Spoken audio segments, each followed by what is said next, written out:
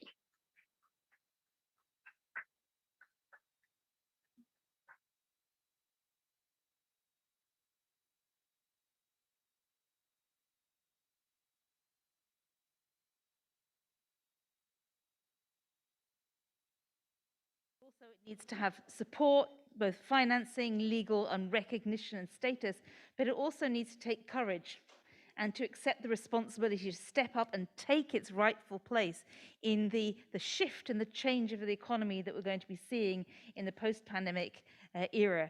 The financial mechanisms are there. We've heard that. There's funding available. Member states are starting to reflect on this. But as you say, there are some countries where the social economy is well established and has a clear role to play and is recognized as such, and others where it's tiny. So the potential across Europe to share expertise and combine forces in order to create, the strong river of the social economy to go to the sea, I think has great potential.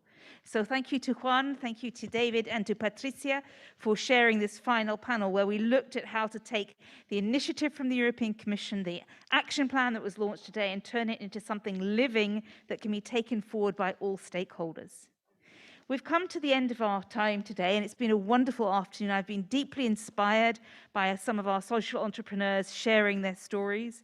I was challenged by some of the visions from Professor Yunus. It was such a privilege to have a chance to talk to one of the great initiators of the social economy movement. We have an open invitation from the two commissioners at the beginning to say, our work is done. We created the plan. Now it's your turn to take it forward. Be bold. Ask for help. Come and see us. Put your ideas to the test. So now we leave it to you, the stakeholders, to take it forward. Thank you all for participating. I'd like to say a warm thank you to those of you who chose to come here and trust that we could organize still an event under these conditions, to those of us who are watching at home, and the people who made it happen. So there is an entire bank of computers at the back of this hall with lots of technicians. Without them, we couldn't have had this. We had translators who ensured that our French and Spanish-speaking colleagues were able to participate, and the team at the European Commission and DG Employment who worked so hard, not just to get the action plan written, but then under incredibly tough circumstances, who had a bit of courage and decided to go ahead, and we could still hold this event, and it was still possible to celebrate what the social economy could be for Europe. So I'm going to close this with a big round of thank you all.